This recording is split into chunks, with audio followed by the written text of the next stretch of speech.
Y a-t-il un pilote dans l'assiette?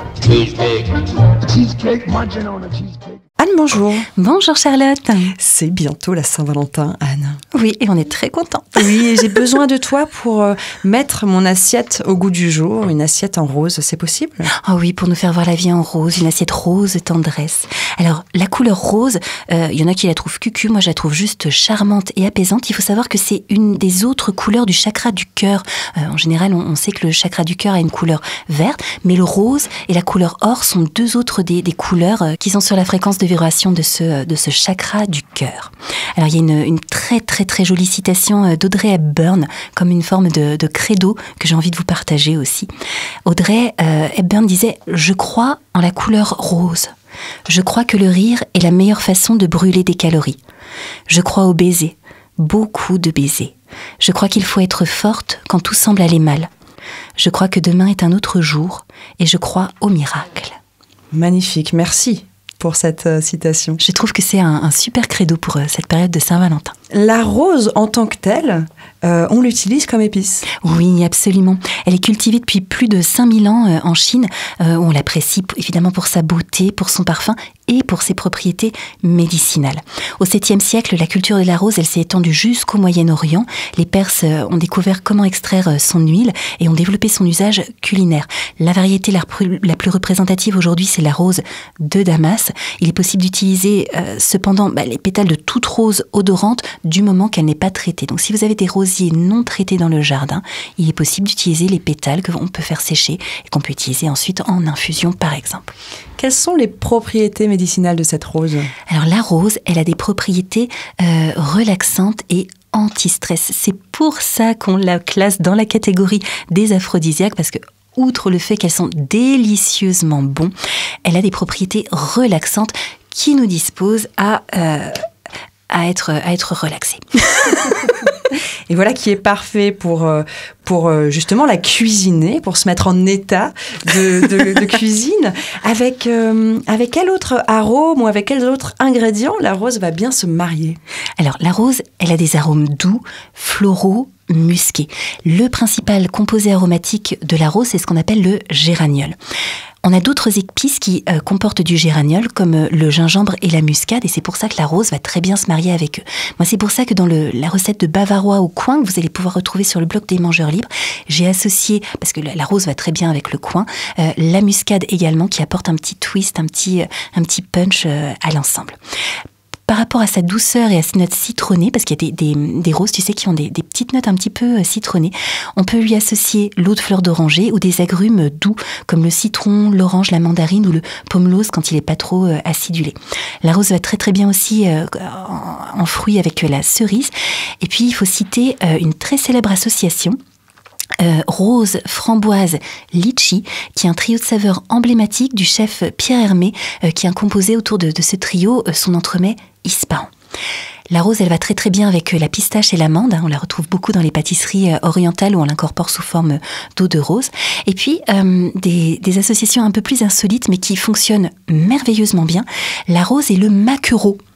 Mais oui, alors je te vois faire une tête. Tout à coup, ça fait moins Saint-Valentin. Mais si, ça fonctionne très bien. On va faire une semoule parfumée aux pétales de rose qui va venir contrepointer, mais juste merveilleusement, un maquereau grillé, par exemple. On va trouver également, tu en as peut-être déjà vu en magasin de produits exotiques, une sauce harissa à la rose. Donc là, on a le piquant soutenu du harissa et puis la rose qui apporte ces notes musquées et subtiles. Mais cette chronique n'est pas uniquement dédiée à la rose en tant que telle, mais à l'assiette en rose. Parlons maintenant de la couleur rose. Mais oui, tout à fait. Alors, on a beaucoup d'aliments en fait qui sont de couleur rose. Le rose, cette couleur, elle est souvent apportée par des pigments antioxydants. Dans les fruits et les légumes, ce sont les anthocyanines, le bêta-carotène de la carotte, les lycopènes rouges de la tomate. Plus c'est vif, plus il y a de pigments, plus c'est antioxydant. antioxydant. Alors, qu'est-ce qu'on va trouver comme ingrédient rose? On a des légumes comme le radis, on en parlait la semaine dernière, la betterave qu'on peut considérer comme rose, un rose très très très soutenu, nous sommes d'accord. Et puis quand je fais des assiettes colorées, moi je vais aller jusqu'au rouge également et je vais associer la tomate, le poivron rouge, le chou rouge quand il est vinaigré, qui peut d'ailleurs donner un jus rose très sympa. Côté fruits, on a le pamplemousse rose, la pastèque, la framboise, la grenade, la pêche de vigne et puis une variété de pommes qui s'appelle Pink Lady. Moi, je vais étendre encore un petit peu plus ma sélection aux fraises, aux cerises, groseilles, cranberry et baies de goji du côté des fruits séchés. Et puis, je vais intégrer l'orange sanguine également quand je fais mes associations. On a des protéines qui sont un petit peu roses comme la truite saumonée, le saumon, les crevettes et puis le jambon, surtout quand il est nitrité. Mais quand on coupe un jambon de pays, un jambon sec en très fines tranches, eh ben, on retrouve une couleur un petit peu rose également qui peut être sympa. On a aussi le sirop de grenadine, le piment et le paprika que je vais ajouter à la sélection, et puis le sel rose de l'Himalaya qui peut être très sympa. Donc quand je vais faire une assiette rose, en général, ce que je fais, c'est que je fais déjà une liste de tout ce qui est rose, et ensuite je fais plouf plouf, qu'est-ce qui pourrait bien aller ensemble. Et là, par exemple, si je fais plouf plouf, je vais tomber sur le pamplemousse, le saumon. Tiens, je sais que le saumon, ça va très bien avec les agrumes. On peut commencer à imaginer, par exemple, un ceviche de saumon au pamplemousse. On va rajouter une ou deux petites touches de vert. Moi, je verrais bien un ou deux pétales d'amande un petit peu blanc pour apporter de la délicatesse. Pouf, ça y est, on a notre plat. Donc, sur le même principe, moi, je vous recommande de procéder comme ça, de vous faire la liste, de reprendre la liste qu'on vient d'évoquer, de jouer à imaginer des recettes. C'est le principe de cette fameuse salade toute rose à l'estragon et à la grenadine dont on cesse de vous parler. Voilà, que vous allez retrouver sur le blog des Mangeurs Libres. On vous met le lien en dessous du podcast sur le site de Radio Alto. radioalto.info. Et en dessous du podcast sur YouTube, évidemment. Alors ça, c'était les mariages heureux. Maintenant qu'on sait avec quoi associer nos ingrédients, est-ce que tu pourrais nous proposer des recettes, les recettes bien à toi? Mais tout à fait. Donc, toutes ces recettes, vous les retrouvez illustrées sur le blog des Mangeurs Libres, de sorte à voir combien ça réjouit la pupille, avant de réjouir les papilles. Vous allez trouver, par exemple, des mini-verrines de houmous rose. C'est très facile de faire un houmous rose. On rajoute de la betterave dans les pois chiches et on a un petit houmous couleur de l'amour. Alors, ce houmous rose, il est très sympa parce qu'en plus, on le fait à partir des chutes de mini-club sandwich adorables qu'on va découper à l'emporte-pièce. Donc sur le blog, vous allez les trouver en forme d'étoile, mais comme c'est la Saint-Valentin, on va les découper en forme de cœur. Évidemment. En forme d'ange.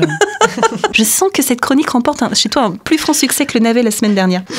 Vous allez retrouver toujours dans les teintes de rose une petite mousse au baies noires, les myrtilles en l'occurrence et à la reine des prés. Mais une fois que les myrtilles sont mélangées aux autres ingrédients, la petite mousse prend une couleur rose absolument délicieuse.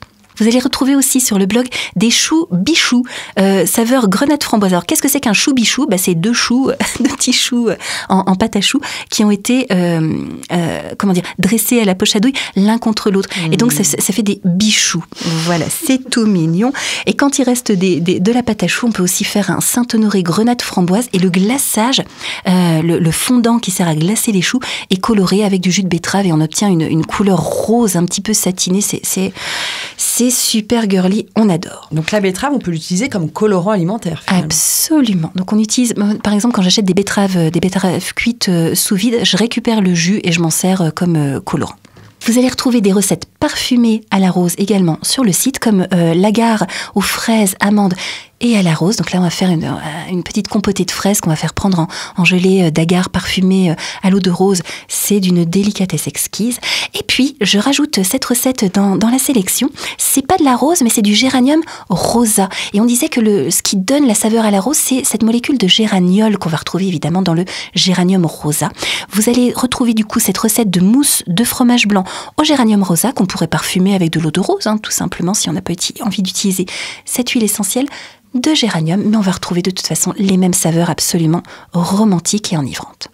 Voilà de quoi vous inspirer et épater votre conjoint pour la Saint-Valentin. N'oubliez pas les petites formes de cœur, bien sûr. Et après avoir fait des excès de chou-bichou, par exemple, on déguste bien sûr un petit bouillon. Mais ça, on en parle la semaine prochaine dans l'épisode 143. Avec bonheur. Toute belle semaine et belle Saint-Valentin à vous.